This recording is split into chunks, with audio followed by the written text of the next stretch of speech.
स्मृतिपुराणानामालयं करुणालयं नमामि भगवत्पादशङ्करं लोकशङ्करं शङ्करं शङ्कराचार्यं केशवं बादरायणं सूत्रभाष्यकृतौ वन्दे भगवन्तौ पुनः पुनः भारतीकरुणापात्रं भारतीपदभूषणं भारतीपदमारूढं भारतीतीर्थमाश्रये विद्याविनयसम्पन्नं वीतरागं विवेकिनं वन्दे वेदान्ततत्त्वज्ञं विधुशेखरभारतीं परमं क्लिष्टवेदान्तं परया श्लक्ष्णया गिरा यो बोधयति तं वन्दे परमानन्दभारतीम् जन्माद्यस्य यतोऽन्वयादितरतश्चार्थेष्वभिज्ञस्वराट् तेने ब्रह्महृदाय आदिकवये मुह्यन्ति यत्सूरयः तेजो वारिमृदां यथा विनिमयो यत्र त्रिसर्गो मृषा धाम्ना स्वेन सदा निरस्तकुहकं सत्यं परं धीमहि ಜಿಜ್ಞಾಸಗಳೇ, ಶ್ರೀಮದ್ ಬಾದರಾಯಣ ಪ್ರಣೀತವಾಗಿರುವಂತಹ ಶ್ರೀಮದ್ ಭಾಗವತ ಮಹಾಪುರಾಣ 3ನೇ ಸ್ಕಂದದ ಕೊನೆಯ ಹಂತದಲ್ಲಿದ್ದೇವೆ. ಕಪಿಲಾವತಾರ. ಹಾಗೆ ನೋಡಿದ್ರೆ ಇವತ್ತಿನ ದಿವಸ ನಾನು ಪ್ರಯಾಣದಲ್ಲಿರಬೇಕಾಗಿತ್ತು. ಬೇರೆ ಬೇರೆ ಯಾವುದೋ ಕಾರಣದಿಂದ ಪ್ರಯಾಣ ರದ್ದಾಯಿತು. ಇವತ್ತಿನ ದಿವಸ ಪಾಠ ಇರೋದಲ್ಲ ಅಂದ್ಕೊಂಡು ನಿನ್ನೆ ದಿವಸ 4 ಅಧ್ಯಾಯಗಳನ್ನು ಸ್ವಲ್ಪ ಸಾರಾಂಶ ರೂಪದಲ್ಲಿ ಬೇಗನೆ ಅಂದರೂ ಪರವಾಗಿಲ್ಲ, ಆ ಥರ ಮುಗಿಸಿದ್ದಾಯ್ತು. ಆಮೇಲೆ ಪ್ರಯಾಣ ರದ್ದಾಯಿತು. ಇವತ್ತು ಏನು ಹೇಳೋದು ಅಂತ ಯೋಚನೆ ಮಾಡ್ತಾ ಇರಬೇಕಾದ್ರೆ ಕಪಿಲ ಗೀತೆಯಲ್ಲಿ ಬರುವಂತಹದ್ದು ಪ್ರಧಾನವಾಗಿ ಸಾಂಖ್ಯ ದರ್ಶನ ಅಥವಾ ಸಾಂಖ್ಯ ಯೋಗ ಅಂತ ಹೇಳೋಣ ನಾವು, ಆಮೇಲೆ ಅಷ್ಟಾಂಗ ಯೋಗ, ಆಮೇಲೆ ಭಕ್ತಿ ಯೋಗ. ಸಾಂಖ್ಯ ಯೋಗ ಮತ್ತು ಅಷ್ಟಾಂಗ ಯೋಗ ಇವೆರಡು ಬಹಳ ಟೆಕ್ನಿಕಲ್ ವಿಷಯಗಳಾಗ್ತವೆ. ಅದರಲ್ಲಿ ಹೆಸರುಗಳನ್ನು ಪದಗಳನ್ನು ನೆನ್ಪಿಟ್ಕೊಳ್ಬೇಕು. ಆಮೇಲೆ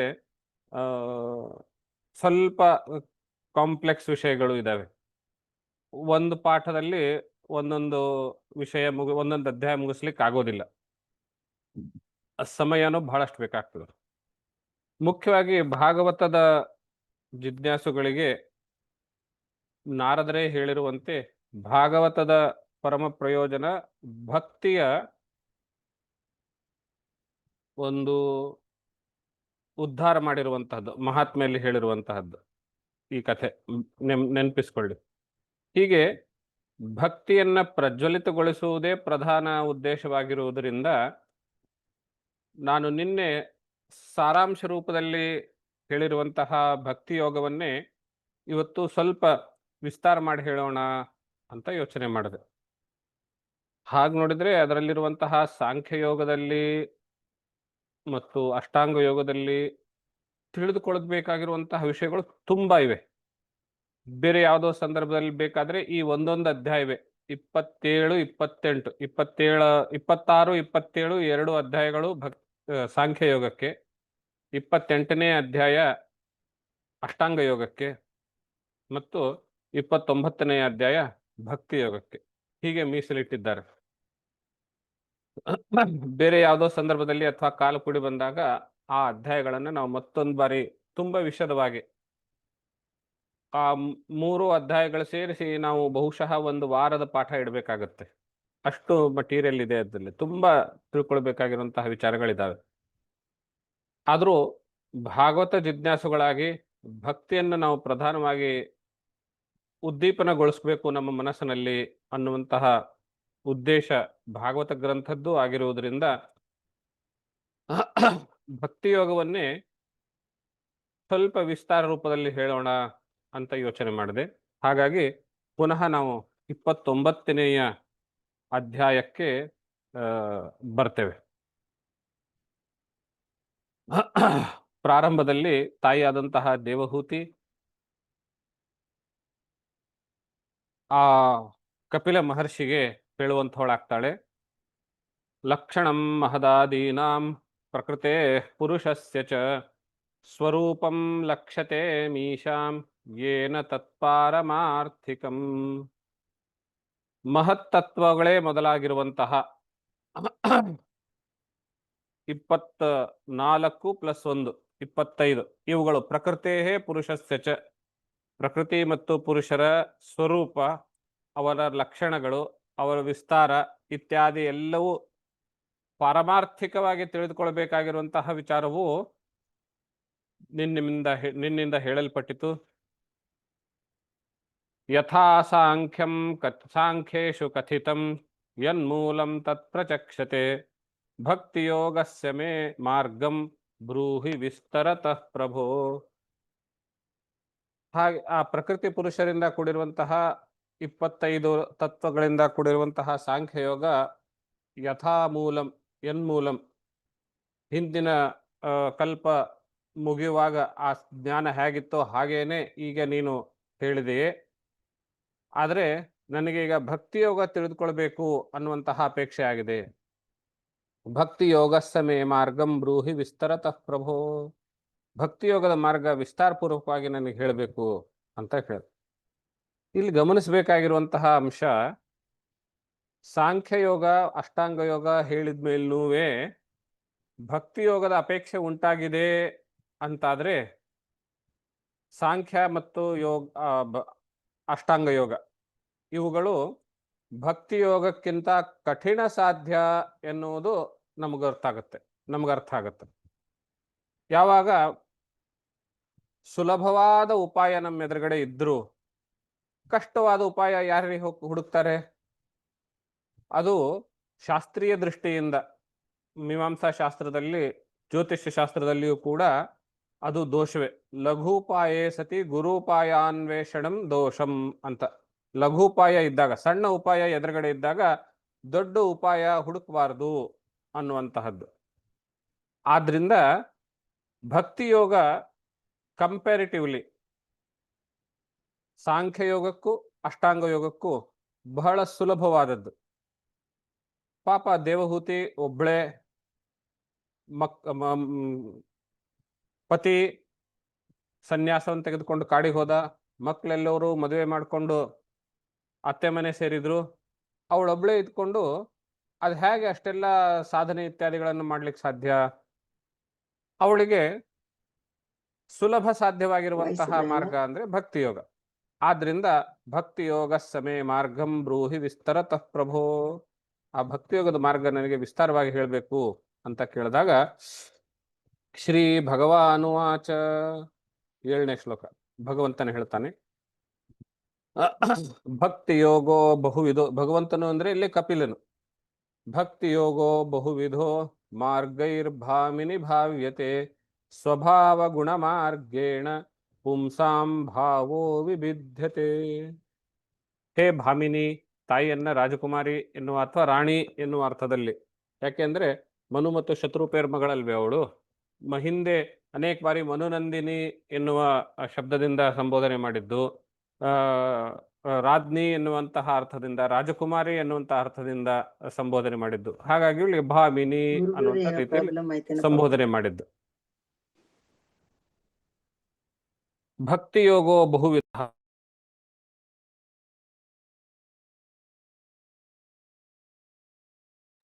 ಗುರುಗಳೇ ಮ್ಯೂಟ್ ಆಗ್ಬಿಟ್ಟಿದೆ ನಿಮ್ದು ಬೈ ಮಿಸ್ಟೇಕ್. ಈಗ ಸರಿ ಆಯ್ತಾ? ಕೇಳಿಸ್ತಾ ಇದೆಯಲ್ಲ? ಕೇಳಿಸ್ತಾ ಇದೆ ಗುರುಗಳೇ. ಹಾ, ಸರಿ. ಭಕ್ತಿಯೋಗ ಅನ್ನುವಂತಹದ್ದು ಬಹಳ ಪ್ರಕಾರವಾಗಿರುವಂತಹದ್ದು. ಸ್ವಭಾವ ಗುಣ ಮಾರ್ಗೇಣ ಪುಂಸಾಂ ಭಾವೋ ವಿಭಿದ್ಯತೆ. ಮನುಷ್ಯರ ಅವರವರ ಸ್ವಭಾವಕ್ಕೆ ತಕ್ಕಂತೆ ಭಕ್ತಿಯೋಗ ಅನ್ನುವಂತಹದ್ದು ಅನೇಕ ಪ್ರಕಾರಗಳಿಂದ, ಅನೇಕ ಅಂತ ಹೇಳಿದ್ರೆ ಒಂದಕ್ಕಿಂತ ಜಾಸ್ತಿ ಅಂತ ಅರ್ಥ. ಏಕ ಒಂದು, ಅನೇಕ ಒಂದಲ್ಲದ್ದು ಅಂದ್ರೆ ಒಂದಕ್ಕಿಂತ ಹೆಚ್ಚು ಅನ್ನೋ ಅರ್ಥದಲ್ಲಿ. ಅವರವರ ಸ್ವಭಾವ ಮತ್ತು ಗುಣಗಳಿಗೆ ತಕ್ಕಂತೆ ಬಹು ಪ್ರಕಾರವಾಗಿರುತ್ತದೆ ಭಕ್ತಿಯೋಗವು ಅಂತ. ಮುಂದಿನ 4 ಶ್ಲೋಕಗಳಲ್ಲಿ ಬೇರೆ ಬೇರೆ ವಿಭಾಗಗಳನ್ನು ತೋರಿಸ್ತಾರೆ. ಅಭಿಸಂಧಾಯ ಯೋ ಹಿಂಸಾಂ ದಂಭಂ ಮಾತ್ಸರ್ಯಮೇವ ವಾ ಸಂರಂಭಿ ಭಿನ್ನ ದೃಕ್ ಭಾವಂ ಮಯಿ ಕುರ್ಯಾತ್ ಸ ತಾಮಸಃ.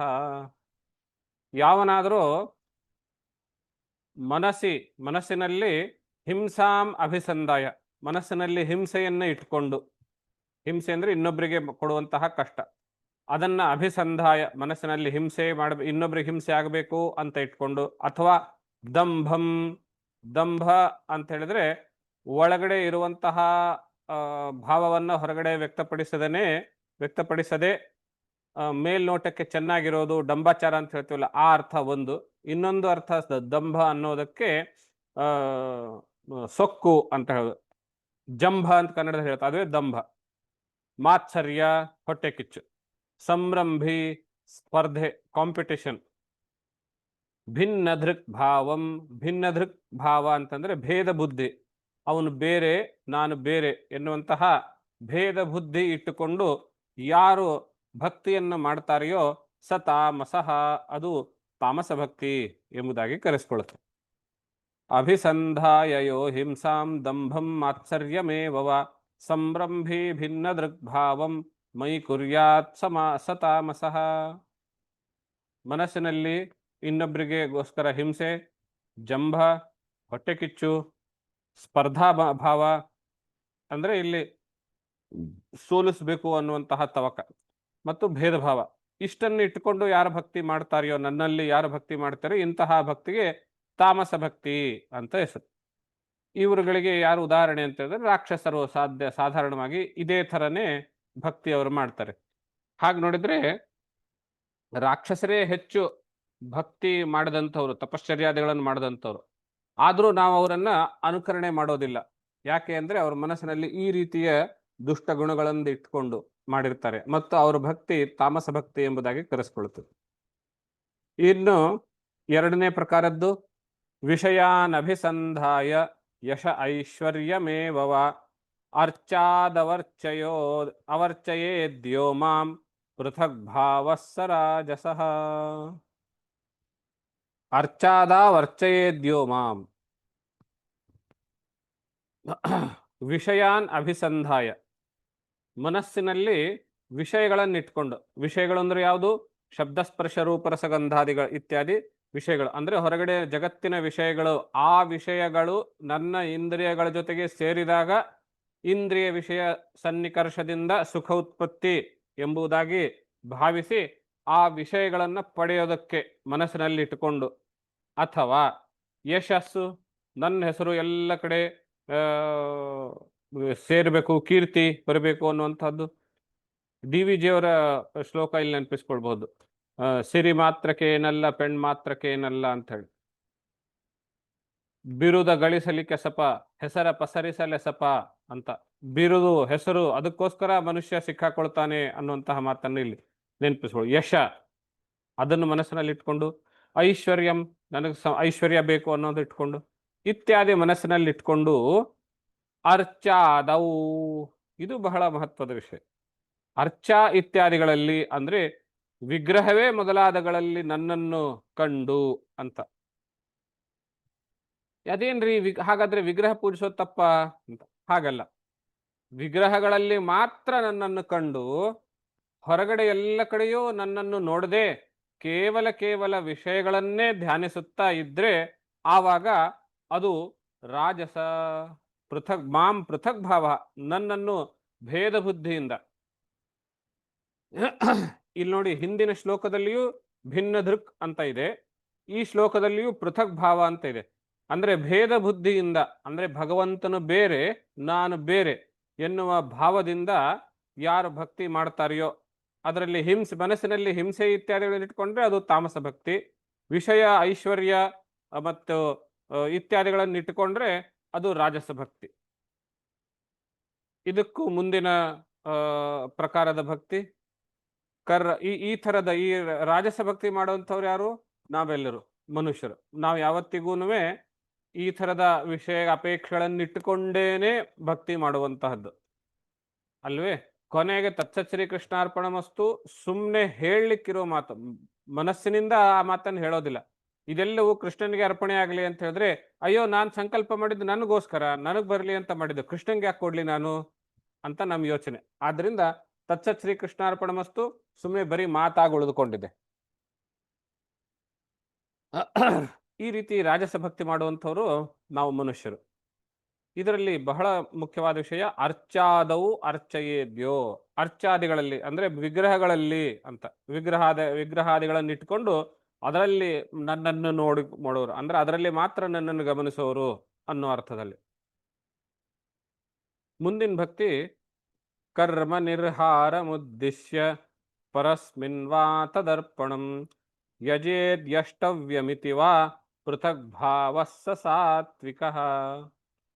ಕರ್ಮ ನಿರ್ಹಾರಂ ಉದ್ದೇಶ್ಯ, ತಾನು ಹಿಂದಿನ ಅನೇಕಾನೇಕ ಜನ್ಮಗಳಲ್ಲಿ ಮಾಡಿರುವಂತಹ ಕರ್ಮದ ನಿರ್ಹಾರ, ನಾಶ. ಅಂದ್ರೆ ಇಲ್ಲಿ ಕರ್ಮ ಅಂದ್ರೆ ಪಾಪ ಕರ್ಮ ಅಂತಲೇನೆ ಗ್ರಹಿಸ್ಬೇಕು. ಯಾಕಂದ್ರೆ ಪುಣ್ಯಕರ್ಮ ನಾಶ ಆಗಲಿ ಅಂತ ಹೇಳಿ ಯಾರು ಬೇಡ್ಕೊಳ್ಳೋದಿಲ್ಲ. ಆದ್ರಿಂದ ಕರ್ಮ ನಿರ್ಹಾರ ಉದ್ದೇಶ್ಯ, ಪಾಪ ಕರ್ಮಗಳು ನಾಶವಾಗಲಿ, ನಾನು ಹಿಂದಿನ ಎಷ್ಟೆಷ್ಟೋ ಜನ್ಮಗಳಲ್ಲಿ ಏನೇನು ಪಾಪ ಮಾಡಿದ್ದೀನೋ ಆ ಎಲ್ಲ ಪಾಪಗಳನ್ನ ಕ್ಷಮೆ ಮಾಡು, ಪರಿಹಾರ ಮಾಡು ಅನ್ನುವ ಭಾವನೆ ಇಟ್ಕೊಂಡು, ಅಥವಾ ತದರ್ಪಣಂ, ನನ್ನ ಎಲ್ಲ ಭಗವಂತನೇ ಪರಸ್ಮಿನ್ ತದರ್ಪಣಂ. ಪರಸ್ಮಿನ್ ಅಂದ್ರೆ ಪರಮೇಶ್ವರನಲ್ಲಿ, ತದರ್ಪಣ ಸಮರ್ಪಣಾ ಬುದ್ಧಿಯಿಂದ. ಸಮರ್ಪಣಾ ಬುದ್ಧಿ ಅಂದ್ರೆ ಏನರ್ಥ? ಕೃತಜ್ಞತಾ ಭಾವದಿಂದ ಅನ್ನೋ ಅರ್ಥದಲ್ಲಿ.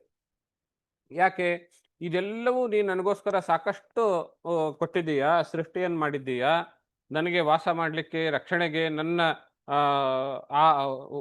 ಬದುಕೋದಕ್ಕೆ ಬೇಕಾಗಿರುವಂತಹ ಆಹಾರ, ನೀರು ಇತ್ಯಾದಿಗಳು ನನಗಿಂತ ಮುಂಚೆಯೇ ನೀನು ವ್ಯವಸ್ಥೆ ಮಾಡಿಟ್ಟಿದ್ದೀಯಾ, ಇಷ್ಟೆಲ್ಲ ನನಗೆ ಕೊಟ್ಟಿದ್ದೀಯಾ. ಆದ್ರಿಂದ ಇವೆಲ್ಲವೂ ನಿನಗೇನೆ ಅಂತ ಹೇಳಿ ಕರ್ಮಾರ್ಪಣ ಭಾವದಿಂದ ನಾನು ಮಾಡ್ತಾ ಇರೋದೆಲ್ಲವೂ ನಿನ್ನ ಕರ್ಮದಿಂದಲೇ, ನಿನಗೆ ಅರ್ಪಣಾ ಬುದ್ಧಿಯಿಂದಲೇ ಅಂತ ಹೇಳಿ. ಯದ್ಯದ್ ಕರೋಮಿ ತದಖಿಲಂ ಶಂಭೋ ತವಾರಾಧನಂ ಅನ್ನೋ ಬಹರದಲ್ಲಿ ನಿನಗೇನೆ ಅರ್ಪಣೆವಾಗಲಿ ಅನ್ನುವ ಉದ್ದೇಶದಿಂದ, ಕೃತಜ್ಞತಾ ಭಾವದಿಂದ.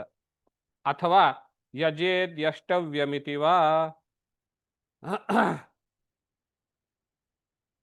ಭಕ್ತಿ, ಭಗವಂತನಲ್ಲಿ ಭಕ್ತಿ ಮಾಡಬೇಕಾಗಿರೋದು ನನ್ನ ಕರ್ತವ್ಯ.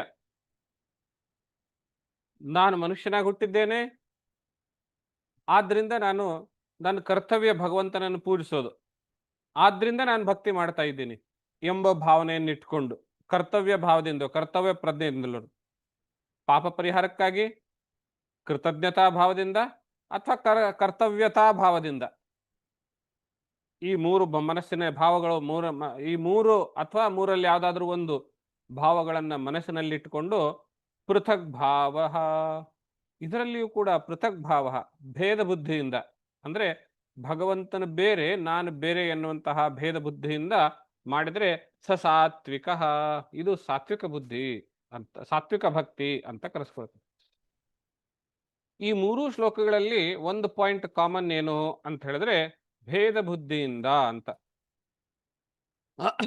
ಬಾದರಾಯಣರು ಈ ಗ್ರಂಥ ರಚನೆ ಮಾಡುವಾಗ ನೆನಪಿಟ್ಟುಕೊಂಡೇನೆ ಈ ಪದ ಈ ಮೂರು ಶ್ಲೋಕದಲ್ಲಿ ಹಾಕಿರಬಹುದು. ಇಲ್ಲದೆ ಇದ್ರೆ ಈ ಮೂರು ಭಕ್ತಿಯಲ್ಲಿ ಇರುವಂತಹ ಕಾಮನ್ ಅಂಶ ನಾವು ಗಮನಿಸೋದೇ ಇಲ್ಲ. ಏನ್ ಕಾಮನ್ ಅಂಶ ಅಂದ್ರೆ, ಮೂರರಲ್ಲಿಯೂ ಭಕ್ತನು ಭಗವಂತನಿಗೆ ಬೇಡ್ತಾ ಇದ್ದಾನೆ, ಭಕ್ತನು ಬೇರೆ, ಭಗವಂತನು ಬೇರೆ ಎನ್ನುವಂತಹ ಭಾವನೆ ಇದೆ.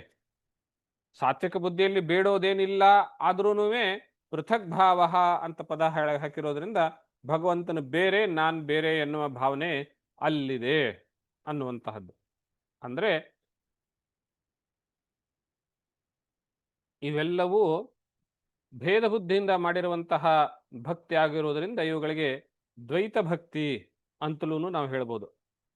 ತಾಮಸಿಕ ಭಕ್ತಿ, ರಾಜಸಿಕ ಭಕ್ತಿ, ಸಾತ್ವಿಕ ಭಕ್ತಿ, ಇದ್ರ ಮೇಲೆ ಬರುವಂತಹದ್ದು ಇನ್ನು ಒಂದು 4ನೇ ಪ್ರಕಾರ. ಮುಂದಿನ ಶ್ಲೋಕ 11ನೇದ್ದು. ಮದ್ಗುಣ ಶ್ರುತಿ ಮಾತ್ರೇಣ ಮೈ ಸರ್ವಗುಹಾಶ್ರಯೇ ಮನೋಗತಿರವಿಚ್ಛಿನ್ನ ಯಥಾ ಅಂಬಸೋಂಬುದೌ. ಮದ್ಗುಣ ಶ್ರುತಿ ಮಾತ್ರೇಣ, ಈ ಮೂರೂ ಥರದ ವ್ಯಕ್ತಿಗಳನ್ನ ಬಿಟ್ಟು, ಈ ಮೂರೂ ಪ್ರಕಾರದ ವ್ಯಕ್ತಿಗಳನ್ನು ಬಿಟ್ಟು ಇನ್ನು ಕೆಲವರು ಇರ್ತಾರೆ. ಅವ್ರು ಹೇಗೆ ಅಂತ ಹೇಳಿದ್ರೆ, ಮದ್ಗುಣ ಶ್ರುತಿ ಮಾತ್ರೇಣ, ನನ್ನ ಲೀಲೆಗಳನ್ನ, ಅವತಾರಗಳನ್ನ, ನನ್ನ ಗುಣಗಳನ್ನ, ವರ್ಣನೆಗಳನ್ನ ಕೇಳುವುದರಿಂದಲೇ ಮೈ ಸರ್ವಗುಹಾಶಯೇ ಅವರ ಎಲ್ಲ ಆ, ಇಂದ್ರಿಯಗಳಾಗ್ಲಿ, ಮನಸ್ಸನ್ನಾಗ್ಲಿ ಎಲ್ಲವನ್ನೂ ಕೂಡ ನನ್ನಲ್ಲಿಯೇನೆ ನೆಟ್ಟಿರುವಂಥವ್ರು. ಹೇಗೆ ಅಂದ್ರೆ ಮನೋಗತಿರ ಅವಿಚ್ಛಿನ್ನ, ಅವರ ಮನಸ್ಸಿನ ಗತಿ ಅವಿಚ್ಛಿನ್ನವಾಗಿ ಆ ಕಡೆ ಈ ಕಡೆ ಹೋಗದೇನೆ ನಿರಂತರವಾಗಿ ಸರ್ವ ಗುಹಾಶಯ ನನ್ನಲ್ಲಿಯೇನೆ ಬಂದು ನಿಲ್ಲುವಂಥದ್ದು. ಹೇಗೆ ಗಂಗಾಂಬ ಸೋಂಬುದು, ಹೇಗೆ ಗಂಗೆ ಅವಿಚ್ಛಿನ್ನವಾಗಿ ಸಮುದ್ರದಲ್ಲಿ ಹೋಗಿ ಸೇರ್ತಾಳೆಯೋ ಹಾಗೆ ನನ್ನ ಗುಣಶ್ರುತಿ ಮಾತ್ರದಿಂದ, ನನ್ನ ಗುಣಗಳನ್ನು ಕೇಳುವುದರಿಂದಲೇನೆ ಮನಸ್ಸು ನನ್ನಲ್ಲಿ ನೆಟ್ಟವರಾಗಿ ನನ್ನಲ್ಲಿಯೇನೆ ಬಂದು ಸೇರುವಂಥವ್ರಾಗ್ತಾರೆ. ಇಲ್ಲ, ಅದು ಲಕ್ಷಣಂ ಭಕ್ತಿ ಯೋಗಸ್ಯ ನಿರ್ಗುಣಸ್ಯ ಹೃದಾಹೃತಂ ಅಹೈತುಕ್ಯ ವ್ಯವಹಿತ ಯಾ ಭಕ್ತಿ ಪುರುಷೋತ್ತಮೇ. ಇಂತಹ ಲಕ್ಷಣ ಯಾವುದು ಅಂತ ಹೇಳಿದ್ರೆ ಇದು ನಿರ್ಗುಣ ಭಕ್ತಿಯ ಲಕ್ಷಣ. ಲಕ್ಷಣಂ ಭಕ್ತಿಯೋಗಸ್ಯ, ಭಕ್ತಿಯೋಗದ ಲಕ್ಷಣ ಇದು ಯಾವುದು? ಮದ್ಗುಣ ಶ್ರುತಿ ಮಾತ್ರೇಣ, ನನ್ನ ಅವತಾರ ಕಥೆಗಳನ್ನು, ನನ್ನ ಲೀಲೆಗಳನ್ನು, ನನ್ನ ಗುಣಗಳನ್ನು ಕೇಳಿದಾದ ತಕ್ಷಣ ನನ್ನಲ್ಲಿಯೇ ನೆಟ್ಟ ಮನಸ್ಸಿಲ್ಲವಳರಾಗಿರ್ತಾರಲ್ಲ, ಅದು ಭಕ್ತಿಯೋಗದ ಲಕ್ಷಣ. ಎಂತಹ ಭಕ್ತಿ ಅದು? ನಿರ್ಗುಣಸ್ಯ ಹೃದಾಹೃತಂ, ನಿರ್ಗುಣ ಭಕ್ತಿಯ ಲಕ್ಷಣ ಇದು ಅಂತ. ಏನದು ನಿರ್ಗುಣ ಅಂತ ಪದ ಎಕ್ಸ್ಟ್ರಾ ಬಂತಲ್ಲ, ಆ ಪದಕ್ಕೆ ಹೇಗೆ ವಿವರಣೆ ಮುಂದಿನ ಸಾಲಲ್ಲಿದೆ. ಅಹೈತುಕ್ಯ ವ್ಯವಹಿತ, ಯಾವುದೇ ಹೇತು ಇಲ್ಲದೇನೆ, ಯಾವುದೇ ಉದ್ದೇಶ ಇಲ್ಲದೇನೆ ಭಕ್ತಿ ಮಾಡುವಂಥದ್ದು. ಈ ಹಿಂದಿನ ಮೂರು ಭಕ್ತಿಗಳಲ್ಲಿ ನೋಡಿ, ತಾಮಸಿ ಭಕ್ತಿಯಲ್ಲಿ ಹೇತು ಯಾವುದಿದೆ? ಇನ್ನೊಬ್ಬರಿಗೆ ಹಿಂಸೆ ಆಗಬೇಕು ಅನ್ನುವಂಥದ್ದು. ರಾಜಸಿಕ ಭಕ್ತಿಯಲ್ಲಿ ಹೇತು ಯಾವುದಿದೆ? ನನಗೆ ಐಶ್ವರ್ಯಾದಿಗಳು ಬೇಕು ಅನ್ನುವಂಥದ್ದು. ಸಾತ್ವಿಕ ಭಕ್ತಿಯಲ್ಲಿ ಉದ್ದೇಶ ಏನಿದೆ? ಹೇತು ಯಾವುದಿದೆ? ನನ್ನ ಕರ್ತವ್ಯ ಅಥವಾ ನನ್ನ ಕೃತಜ್ಞತಾ ಭಾವ ಅಥವಾ ಪಾಪ ಪರಿಹಾರ ಅನ್ನುವಂಥದ್ದು ಹೇತು ಇದೆ. ಒಟ್ಟಾರೆಯಾಗಿ ಯಾವುದೋ ಅದು ಒಂದು ಹೇತು ಅನ್ನುವಂಥದ್ದು ಇದೆ. ಅಹೈತುಕ್ಯ ವ್ಯವಹಿತ, ಯಾವುದೇ ಹೇತು ಇಲ್ಲದೇನೆ, ಯಾವುದೇ ಉದ್ದೇಶ ಇಲ್ಲದೇನೆ, ಯಾವುದೇ ಕಾರಣ ಇಲ್ಲದೇನೆ ಯಾ ಭಕ್ತಿ ಪುರುಷೋತ್ತಮೆ, ಯಾರು ಪುರುಷೋತ್ತಮನಲ್ಲಿ ಭಕ್ತಿಯನ್ನು ಮಾಡುವಂಥವ್ರಾಗ್ತಾರೆಯೋ ಅದು ನಿರ್ಗುಣ ಭಕ್ತಿ ಅಂತ ಕರೆಸ್ಕೊಳ್ತದೆ. ನಿರ್ಗುಣಸ್ಯ ಭಕ್ತಿ ಯೋಗಸ್ಯ ಲಕ್ಷಣಂ ಉದಾಹೃತಂ, ಇದುವೇ ಆ ಭಕ್ತಿಯ ಲಕ್ಷಣ ಅನ್ನುವಂಥದ್ದು. ಇಂತಹವರು, ಈ ಗುಣದವ್ರು ಹೇಗಿರ್ತಾರೆ ಅಂತಾದ್ರೆ ಮುಂದಿನ ಶ್ಲೋಕ ನೋಡಿ. ಸಾಲೋಕ್ಯ ಸಾರ್ಷ್ಟಿ ಸಾಮೀಪ್ಯ ಸಾರೂಪ್ಯೈಕ್ಯತ್ವಮಪ್ಯುತ ದೀಯಮಾನಂ ನ ಗೃಹಂತಿ ವಿನಾ ಮತ್ಸೇವನಂ ಜನಾಃ. ಸಾಲೋಕ್ಯ ಮುಕ್ತಿ, ಸಾರ್ಷ್ಟಿ ಮುಕ್ತಿ,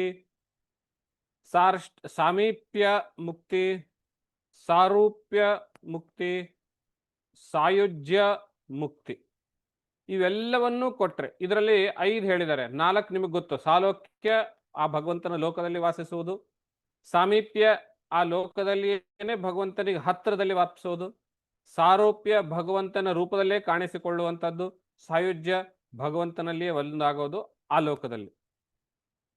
ಇನ್ನು ಹೊಸ ಪದ ಇಲ್ಲಿ ಅಂತ ಹೇಳಿದ್ರೆ ಸಾರ್ಷ್ಟಿ ಅನ್ನುವಂಥದ್ದು. ಸಾರ್ಷ್ಟಿ ಅಂತ ಹೇಳಿದ್ರೆ ಭಗವಂತನ ತರ ಸೃಷ್ಟಿ ಮಾಡುವ ಸಾಮರ್ಥ್ಯವನ್ನು ಹೊಂದಿರುವಂತಹ ಮುಕ್ತಿ. ಅದು ಲೋಕ ಕಲ್ಯಾಣಕ್ಕೋಸ್ಕರವಾಗಿ ಅವತಾರಗಳನ್ನು ಪಡೆಯುವಂತಹ ಸಾಮರ್ಥ್ಯ ಅನ್ನೋ ಅರ್ಥದಲ್ಲಿ.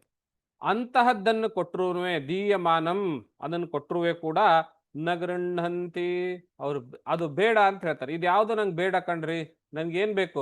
ವಿನಾ ಮತ್ಸೇವನಂ ಜನಾಃ, ಆ ಭಗವಂತನ ಸೇವೆ ಅನ್ನುವಂತಹದ್ದೇನಿದೆಯಲ್ಲ, ಭಗವಂತನಲ್ಲಿ ಸೇವೆ ಅಂದ್ರೆ ಭಕ್ತಿಗೆ ಇನ್ನೊಂದು ಹೆಸರು ಇಲ್ಲಿ ಅನ್ನುವಂತಹದ್ದೇನಿದೆಯಲ್ಲ, ಅದುವೇ ನಮಗೆ ಸಾಕು.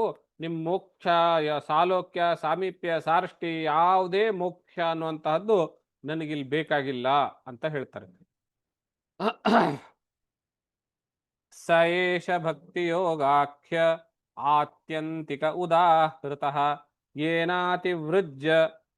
ಏನಾತಿವ್ರಜ್ಯ ತ್ರಿಗುಣಾನ್ ಮದ್ಭಾವಾಯೋಪಪದ್ಯತೆ. ಇದೇನ್ರಿ ವಿಚಿತ್ರ ಇದಾರಲ್ಲ ಇವರು, ಭಗವಂತನೇ ಬಂದು ಸಾಲೋಕ್ಯದೇ 4 ಪ್ರಕಾರದ ಮೋಕ್ಷಗಳನ್ನು ಕೊಡ್ತೀನಿ ಅಂತ ಹೇಳಿದ್ರು ಬೇಡ ಅಂತ ಹೇಳ್ತಾರಲ್ಲ, ಮೂರ್ಖರಿದ್ದಾರೇನು ಇವರು ಅಂತ ಕೇಳಿದ್ರೆ ಹಾಗಲ್ಲ. ಏನಕ್ಕದು? ಸ ಏಷ ಭಕ್ತಿಯೋಗಾಖ್ಯ, ಈ ಭಕ್ತಿಯೋಗ ಎನ್ನುವಂತಹದ್ದು ಆತ್ಯಂತಿಕವಾಗಿರುವಂತಹದ್ದು, ಎಲ್ಲಕ್ಕಿಂತಲೂ ಶ್ರೇಷ್ಠವಾಗಿರುವಂತಹ ಭಕ್ತಿ ಇದು. ಏನ, ಈ ಭಕ್ತಿಯಿಂದ ತ್ರಿಗುಣಾನ್ ಅತಿವ್ರಜ್ಯ, ಸತ್ವರಜಸ್ತಮೋ ಗುಣಗಳನ್ನು ದಾಟಿ, ತ್ರಿಗುಣಗಳನ್ನು ದಾಟಿ ಅಂದ್ರೆ ನಿರ್ಗುಣ ರೂಪದಲ್ಲಿ. ಹಿಂದಿನ ಭಕ್ತಿಗಳು ಒಂದು ಸತ್ವಗುಣಕ್ಕೆ ಪ್ರತೀಕ, ಎರಡನೇದ್ದು ರಜೋಗುಣಕ್ಕೆ ಪ್ರತೀಕ ಉದಾಹರಣೆ, ಮೂರನೇದ್ದು ತಮೋಗುಣಕ್ಕೆ ದೃಷ್ಟಾಂತ, ಸತ್ವ ರಜಸ್ಸು ತಮೋಗುಣಕ್ಕೆ ದೃಷ್ಟಾಂತ ಆಗಿತ್ತು. ಆ ಮೂರೂ ಗುಣಗಳನ್ನ ಅತಿವ್ರಜ್ಯ ದಾಟಿಬಿಟ್ಟು ಆ ಮೂರೂ ಗುಣಗಳಿಗಿಂತಲೂ ಮೇಲೆ ಹೋಗಿ ಏನಾಗ್ತಾರೆ, ಮದ್ಭಾವಾಯ ಉಪಪದ್ಯತೆ, ನನ್ನ ಭಾವವನ್ನೇ ಪಡೆಯುವಂಥವರಾಗ್ತಾರೆ ಅಂತ ಹೇಳಿದ್ರೆ, ಸಾಲೋಕ್ಯಾದಿ 4 ಮೋಕ್ಷಗಳನ್ನ ಪಡೆಯೋದಕ್ಕೆ ಈ ಶರೀರ ಬಿಟ್ಟು ಆ ಲೋಕಕ್ಕೆ ಹೋಗ್ಬೇಕು. ಈ ಶರೀರ ಅಂತ ಹೇಳಿ ಬಿಡೋದು ಅಂದ್ರೆ ಮರಣವನ್ನು ಹೊಂದಬೇಕು. ಆದ್ರೆ ಮದ್ಭಾವಾಯೋಪಪದ್ಯತೆ ಅವರು ಅದನ್ನು ಬೇಡ ಅಂತ ಹೇಳ್ತಾರೆ. ಯಾಕೆ ಗೊತ್ತೇನು? ಇದೇ ಶರೀರದಲ್ಲಿದ್ದುಕೊಂಡು ಆ ಭಾವವನ್ನೇ, ಯಾವ ಭಾವ? ಭಗವಂತನ ಭಾವವನ್ನೇ ಹೊಂದುತ್ತಾರೆ. ಅದುವೇನೆ ಆತ್ಯಂತಿಕ ಭಕ್ತಿ. ಆ ಕಾರಣದಿಂದ ಅವರು ಆ ಮುಕ್ತಿಯನ್ನು ನೀನು ಕೊಡ್ತಕ್ಕಿರಂತಹ ವರವನ್ನು ಪಡ್ಕೊಳ್ಬೇಕಾದ್ರೆ ಈ ಶರೀರ ಬಿಟ್ಟು ಬೇರೆ ಯಾವುದೋ ಲೋಕದಲ್ಲಿ ಹೋಗಬೇಕು, ಅಷ್ಟೆಲ್ಲ ಗೋಜಲು ಯಾಕೆ? ಅದಕ್ಕಿಂತಲೂ ದೊಡ್ಡದಾಗಿರುವಂತಹ ನಿರ್ಗುಣ ಭಕ್ತಿಯನ್ನು ಮಾಡಿದ್ರೆ ಸಾಕು, ನಾ ಭಗವಂತನ ಭಾವವನ್ನ ಇದೇ ಶರೀರದಲ್ಲಿ ಹೊಂದಬಹುದಲ್ಲ, ಇದುವೇ ಗ್ರೇಟೆಸ್ಟ್ ಆಯ್ತಲ್ಲ ಅಂತ. ಈಗ ನೀವು ನೋಡಿ, ಇದನ್ನೇ ಅದ್ವೈತದಲ್ಲಿ ಜೀವನ್ಮುಕ್ತಿ ಅಂತ ಹೇಳೋದು ತಾನೆ. ಆದ್ರಿಂದ ಭಾಗವತ ತುಂಬವಾಗಿ ಎಲ್ಲಿ ನೋಡಿದ್ರು ಅಲ್ಲಿ ಅನೇಕ ಕಡೆಗಳಲ್ಲಿ ಅದ್ವೈತವನ್ನು ಎತ್ತಿ ಎತ್ತಿ ಹೇಳುವಂತ ಸ್ತೋತ್ರಗಳು ಅಂತ ಎಲ್ಲಿ ಬರ್ತಿದೆಯೋ, ತತ್ವ ಅಂತ ಎಲ್ಲಿ ಬರ್ತಿದೆಯೋ ಅಲ್ಲೆಲ್ಲವೂ ಅದ್ವೈತವನ್ನೇ ಎತ್ತುಕೊಟ್ಟು ಹೇಳುವಂತಹದ್ದು. ಇವರು ಆತ್ಯಂತಿಕ ನಿರ್ಗುಣ ಭಕ್ತಿಯನ್ನು ಮಾಡುವಂಥವ್ರು. ಇವರು ಹೇಗಿರ್ತಾರೆ ಅನ್ನುವಂತಹದಕ್ಕೆ ಕೆಲವು ಲಕ್ಷಣಗಳನ್ನ ಮುಂದಿನ ಶ್ಲೋಕಗಳಲ್ಲಿ ಹೇಳ್ತಾರೆ. ನಿಷೇವಿತ ನಿಮಿತ್ತೇನ ಸ್ವಧರ್ಮೇಣ ಮಹೀಯಸ ಕ್ರಿಯಾಯೋಗೇನ ಶಸ್ತೇನ ನಾತಿ ಹಿಂಸ್ರೇಣ ನಿತ್ಯಶಃ ಮಧ್ಯಷ್ಣ್ಯದರ್ಶನ ಸ್ಪರ್ಶ ಪೂಜಾ ಸ್ತುತ್ಯಭಿವಂದನೈಃ ಭೂತೇಷು ಮದ್ಭಾವನಯ ತತ್ವೇನ ಸಂಗಮೇನ ಚ. ಅವರು ನಿಷೇವಿತ ಅನಿಮಿತ್ತೇನ, ನಿಷೇವಿತ ಅಂದ್ರೆ ಫಲ, ಫಲಾಭಿಸಂಧಿ ಇಲ್ಲದೇನೆ, ಫಲದ ಅಪೇಕ್ಷೆ ಇಲ್ಲದೇನೆ, ಸ್ವಧರ್ಮೇಣ ತಾವು ಯಾವ ಸ್ವಧರ್ಮ ಅಂದ್ರೆ ವರ್ಣಾಶ್ರಮದಗಳು, ಆ ಎಲ್ಲ ವರ್ಣಾಶ್ರಮದಗಳನ್ನು ಯಥಾ ಪ್ರಕಾರವಾಗಿ ಮಾಡ್ತಾ ಪಾಲಿಸ್ತಾ ಅದರಲ್ಲಿ ಯಾವುದೇ ರೀತಿಯ ಎಕ್ಸ್ಕ್ಯೂಸ್ಗಳನ್ನ ಹೇಳದೇನೆ ಕ್ರಿಯಾಯೋಗೇನ ಮಹೀಯಸ, ಕ್ರಿಯಾಯೋಗೇನ ಅತ್ಯಂತ ಶ್ರದ್ಧೆಯಿಂದ ಪ್ರಶಸ್ತವಾದ ನಾತಿ ಹಿಂಸ್ರೇಣ, ಹಿಂಸಾರಹಿತವಾದ ಕ್ರಿಯಾಯೋಗ ಅಂದ್ರೆ ಪೂಜೆ, ಅರ್ಚನೆ, ಕೈಂಕರ್ಯ ಇತ್ಯಾದಿಗಳನ್ನು ಮಾಡುವುದರ ಮೂಲಕ, ಮತ್ತು ಮಧ್ಯಷ್ಣ್ಯ ದರ್ಶನ ಸ್ಪರ್ಶ ಪೂಜಾ ಸ್ತುತ್ಯಭಿವಂದನೈಹಿ, ನನ್ನ ಬಿಂಬಗಳಿಗೆ, ನನ್ನ ಪ್ರತಿಬಿಂಬಗಳು ಅಂತ ಹೇಳಿದ್ರೆ ಅದು ಯಾವುದೋ ಆಗಬಹುದು, ಅದು ಲಿಂಗ ಆಗಬಹುದು, ಪ್ರತಿಮೆ ಆಗಬಹುದು, ಯಾವುದೋ ಒಂದು ಗಿಡ ಆಗಬಹುದು, ಯಾವುದೋ ಮರ ಆಗಬಹುದು, ಯಾವುದೋ ಮಣ್ಣಾಗಬಹುದು, ಕಲ್ಲಾಗಬಹುದು, ಇವೆಲ್ಲವೂ ಆ ಭಗವಂತನ ಪ್ರತಿಬಿಂಬಗಳೇ.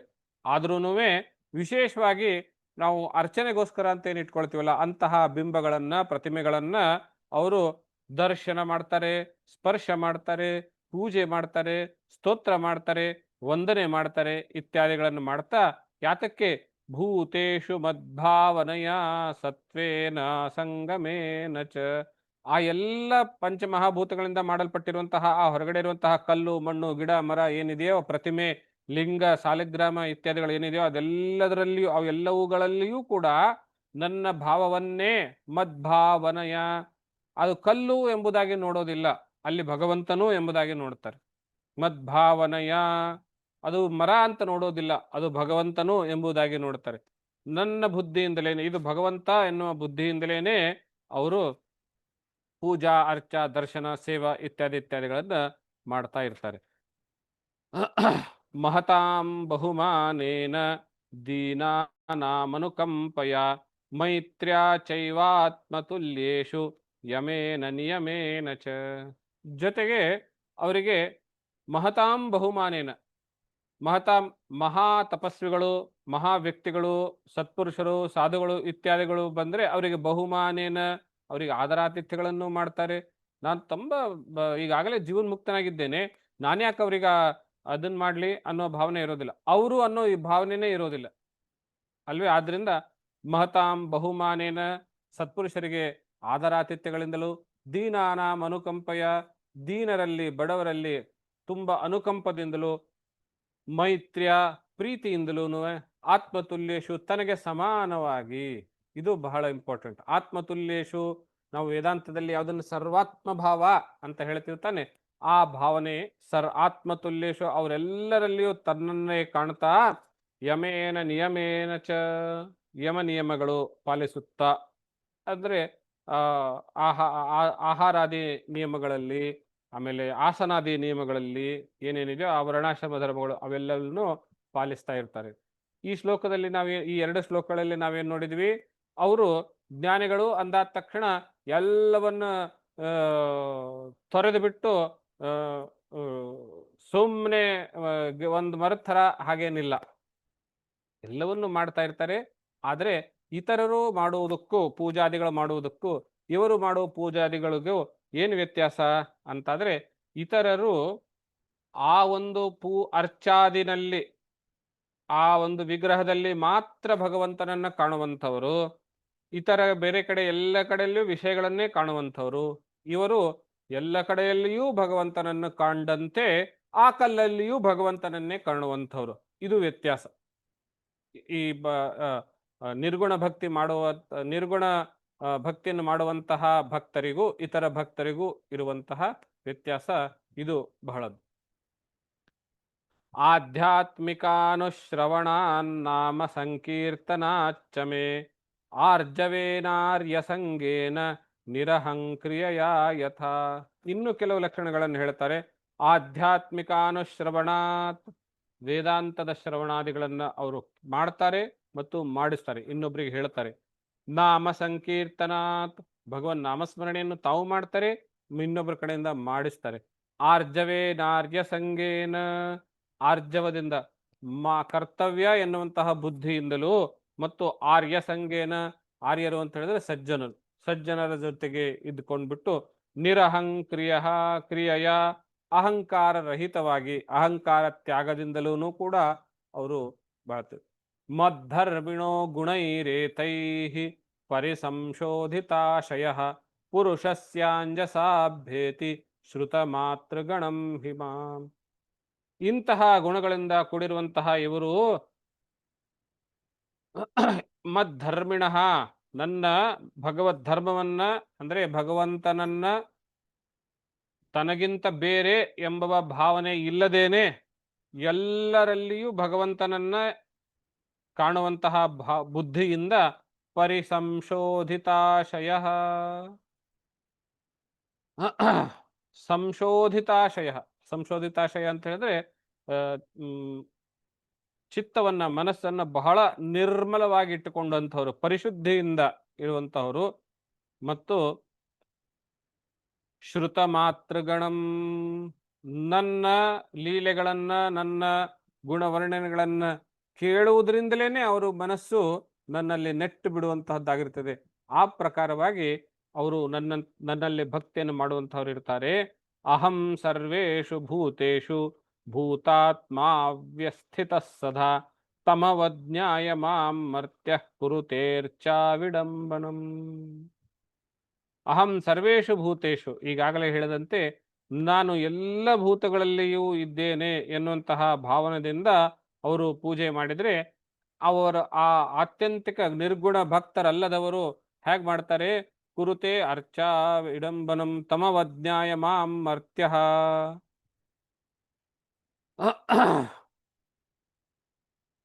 ಆ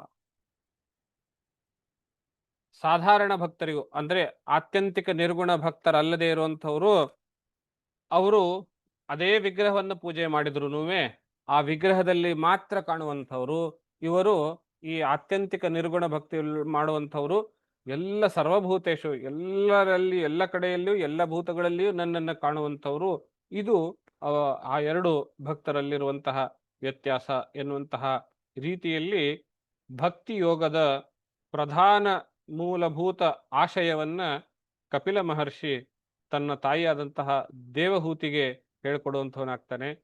ದೇವಹೂತಿಯ ದೇವಹೂತಿಯು ಈ ಕಪಿಲನಿಂದ ಜ್ಞಾನವನ್ನ, ಯೋಗವನ್ನ, ಭಕ್ತಿಯನ್ನ ತಿಳಿದುಕೊಂಡು ಕೊನೆಗೆ ಭಕ್ತಿ ಮಾರ್ಗದಲ್ಲಿಯೇ ಮುಂದುವರಿದು ನಿರ್ಗುಣ ಭಕ್ತಿಯನ್ನ ಮುಂದುವರಿಸ್ತಾ ನಿರ್ಗುಣ ಭಕ್ತಿಯನ್ನ ಮನಸ್ಸಿನಲ್ಲಿ ತಂದುಕೊಂಡು ನಿರ್ಗುಣ ಭಕ್ತಿಯನ್ನೇ ಆತ್ಮಸಾತ್ ಮಾಡಿಕೊಂಡು ನಂತರ ಮದ್ಭಾವಾಯೋಪಪದ್ಯತೆ, ಭಗವಂತನ ಆ ಭಾವವನ್ನೇ ಹೊಂದಿದಂಥವಳಾಗಿ ಜೀವನ್ ಮುಕ್ತಳಾಗ್ತಾಳೆ ಅನ್ನುವಂತಹ ಮಾತನ್ನ ನಾವು ನೋಡ್ತೇವೆ.